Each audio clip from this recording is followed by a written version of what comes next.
Shalom. First and foremost, I want to give all praise to the Heavenly Father, the Son, Yahweh, Ba'ashem Yahweh Shai, Brakatah Yahweh, Brakatah Yahweh Shai, Brakatah Yahweh, Brakatah Yahweh Shai. Double honors to the apostles and elders of GMS who rule well, and peace and blessings to the hopeful elect. It's GMS Arkansas. Stop and listen. You know what we do? Keep pushing this truth, flooding this thummum in the urinal, you know, and just want to go over a quick lesson, man, because America, man, about America and where they trying to go. Their ultimate plans is to go into what's called a new world order, man. That's where I'll read it. First of all, I want to show you this. New World Order, right? But one world government, right? Government meaning mind control, right? One world mind control, basically. And when you look at this is the seal that's on the dollar. Nuit coeptis novus order seclorum, right? That and nuit coeptis means signals enterprise. That's the Latin word. The English word meaning signals enterprise. And that novus order seclorum means new world age. Is new world age. So that's on the back of the dollar bill, right? And then you have the all-seeing eye above the stones with the illumination around it. Stands for the Illuminati. So these Edomites, man, they have a plan really to put you in slavery, man. Because a nuit coeptis means favor our undertaking. Favor our undertaking. Then you have another one's e pluribus unum, out of many comes one. Right? And I'm going to read just a little bit. See if I can find what it was talking about. New World Order.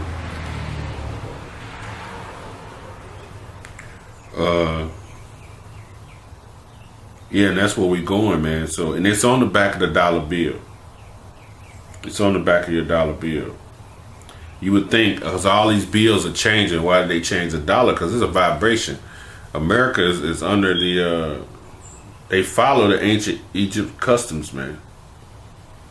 It says New World Order.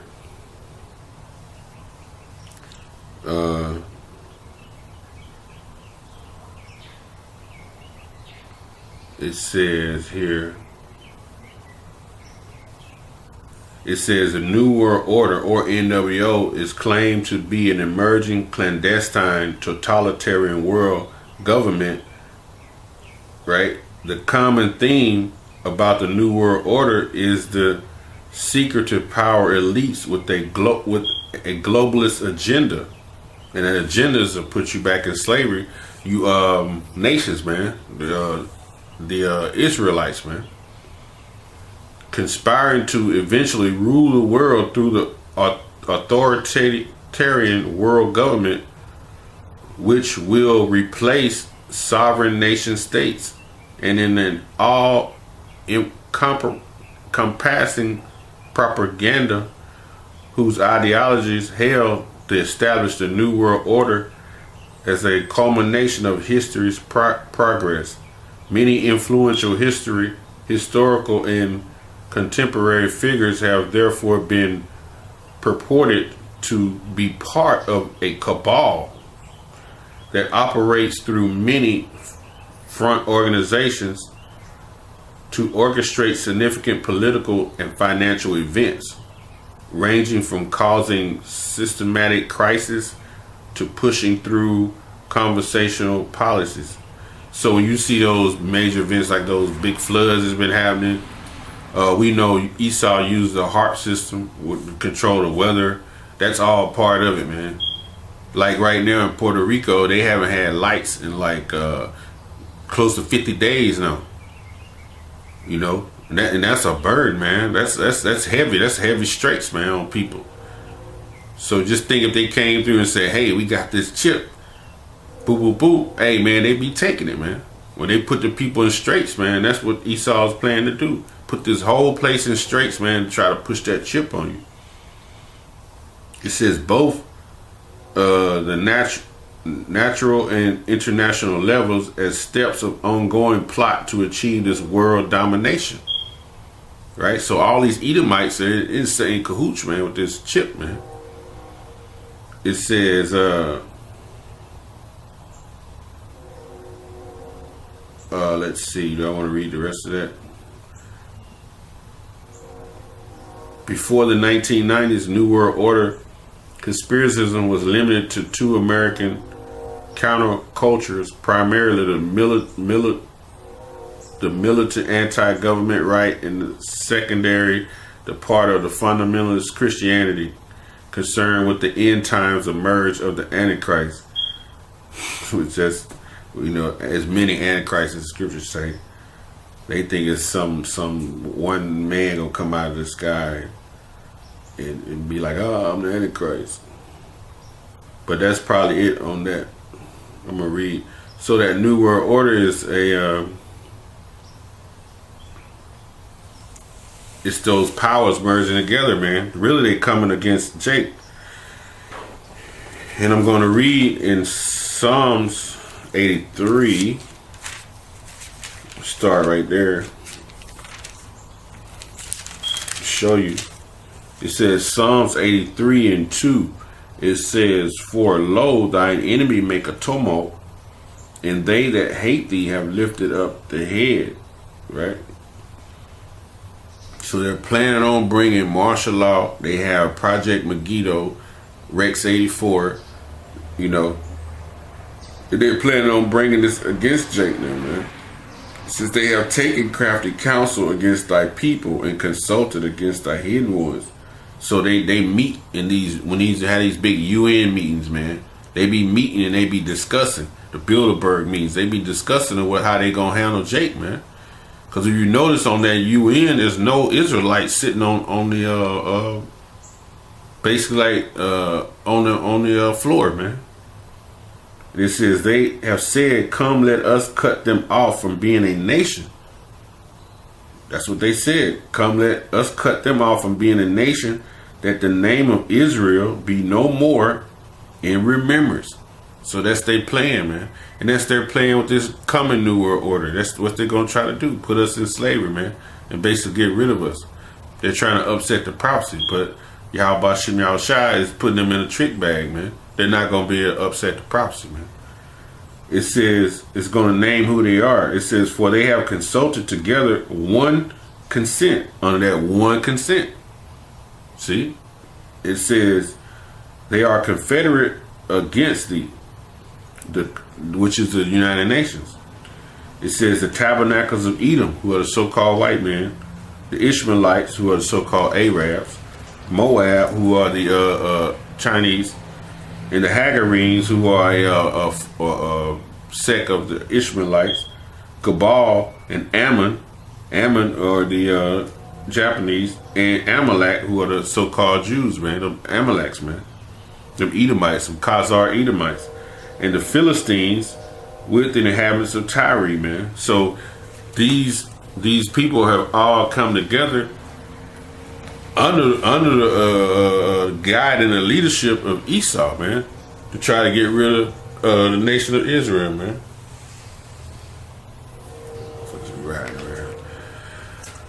So that New World Order, the New World Order, man, it's real, man. It always have been, man. Even when you go back to like in the 500 BCs, man, in the time of in 600, right around in the time of Daniel, time of Nebuchadnezzar, He was establishing a new world order then. And I read it. This is Daniel 3:1. Nebuchadnezzar the king made an image of gold whose height was 60 cubits and the breadth thereof was 6 cubits. He set it up in the plain of Dura in the province of Babylon. Back then, the provinces, there were I think 127 provinces. When you read in Esther, the first chapter, it tell you there was 127 provinces, man. So those are like states, man. Back then, it was like we only have 50 states, so it was a lot. So it says, then Nebuchadnezzar the king sent and gathered together the princes, the governors, and the captains, and the judges, and the treasurers, and the counselors, and the sheriffs, and all the rulers of the provinces to come to the dedication of the image which Nebuchadnezzar the king set up. So he had set this image up, the image with the gold head and the silver chest, right, with the bronze midsection and the iron legs.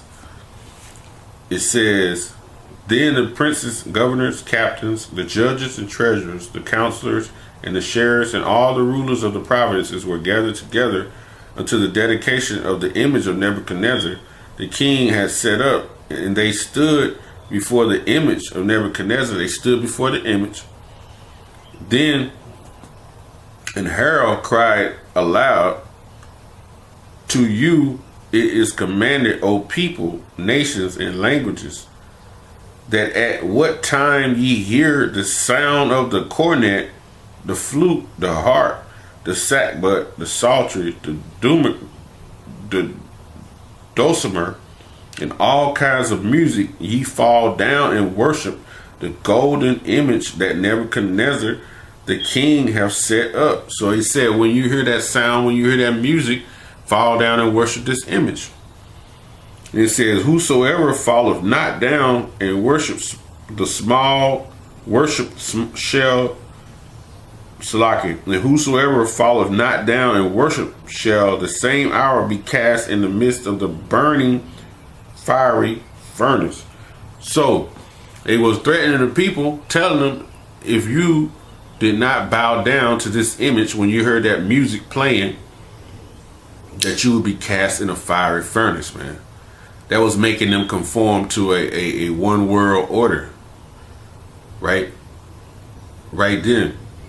Now I'm gonna tell you, if you go to the other side of the world, over there where the Arabs live, whenever you are traveling, you see loudspeakers up on poles everywhere. They're everywhere. And at a certain time, you're gonna hear that music come through them speakers. That music gonna cut on, and that guy gonna come on there speaking Arabic, and it's gonna be like he's singing. And it's gonna be loud music, and everybody's gonna stop what they're doing, and they're gonna bow down wherever they at. Sometimes you have car wrecks, people smashing each other, but they don't even worry about it. They just jump out and bow down. When it's over, they be like, sorry, all praise be to Allah, and then they roll out with the damages. You see bent up cars everywhere because that happens over there. And that's the same thing that lets you know that those Arabs, they're under the Roman Catholic, they're under that Roman Catholic doctrine, that universal doctrine of one, plus the Edomites practice the ancient Babylonian customs, man. You know? And they even do it in the church, man. They preach, and then when you hear that music, they jump up and dance, and right after that, they pray. And when they pray, they have that little light music going in the background, that organ, while they be praying. So, man, this is one world order, man. And I'm gonna read one more. And if you want to further,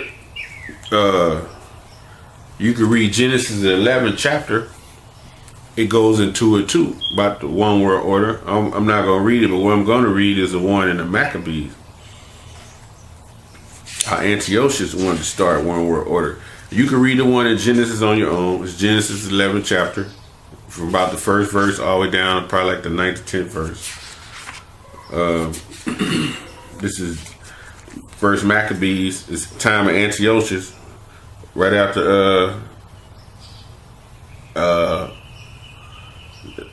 the death of Alexander.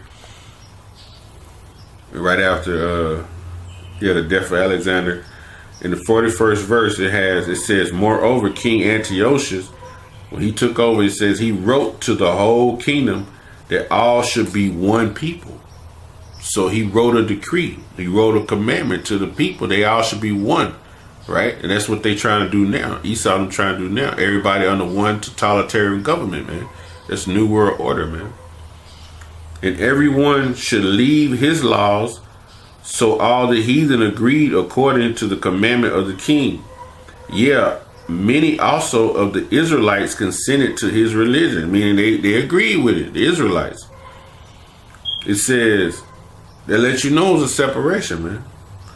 It says, and sacrifice unto idols and profane the Sabbaths. For the king had sent letters by messengers unto Jerusalem and the cities of Judah, that they should follow the strange laws of the land.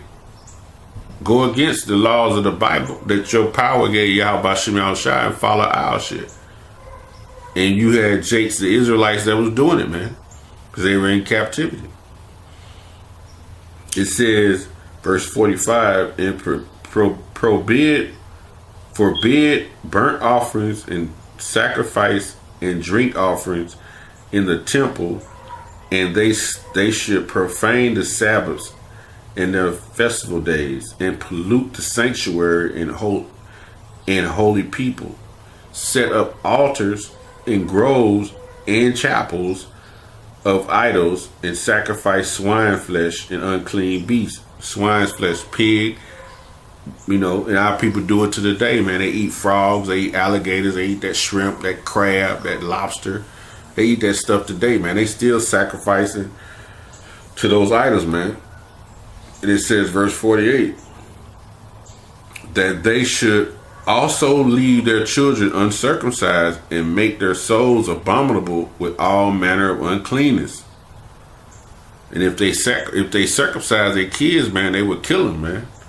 And it says, to the end that they might forget the law and change all their ordinance. And whosoever would not do according to the commandment of the king, he said, he shall die. In the selfsame manner wrote he his whole kingdom, and appointed overseers over all the people, commanding the cities of Judah to sacrifice city by city. So he wrote that decree out for Judah to basically, hey, y'all gonna come under this new world order or we're gonna kill you. And that's where Esau is at, coming up with this microchip. That's what that's all about, man. Putting you back into slavery, man. Putting you under a one world rule, man. And that's what that's about, And I want to read one more.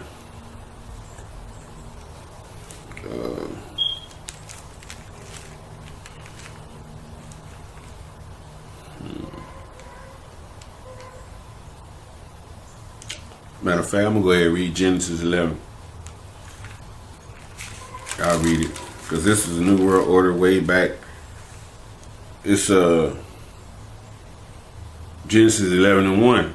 It says, and the whole earth was of one language and of one speech. Right? One language, Lasha, one Kodash, man. It says, and it came to pass as they journeyed from the east that they found a plain in the land of Shinar, and they dwelt there. And they said one to another, go, let us make brick and burn them thoroughly. And they had brick for stone, and slime and mortar. And they said, go, let us build us a city and a tower whose top may reach to heaven, man. So basically, they were building erecting basically like a phallus, man, an idol, that it may go to heaven. That's why when you see the Empire State Building and the Sears Tower, they so big that they look like they're reaching into the heavens when you actually on ground looking up. You know, the Sirius Tower used to be the clouds. It used to be in the clouds, basically. You know, it says, and let us make us a name, lest we be scattered abroad upon the face of the whole earth. And the Lord came down to see the city and the tower which the children of men had built, because you had three classifications of men: the sons of God, the sons of men, and the sons of the wicked. It says, and Yahweh said, behold, the people is one, and they have one language. And this they begin to do, and now nothing will be restrained from them, which they have imagined to do. Right? Because they doing this, they gonna do whatever they want to do. So this right here is the beginning of the separation, man, of their language. Verse 70 says, go to, let us go down there, confound their language, that they may not understand one another's speech. Right? So the Lord dealt with that new world order they was trying to start right then. He dealt with it.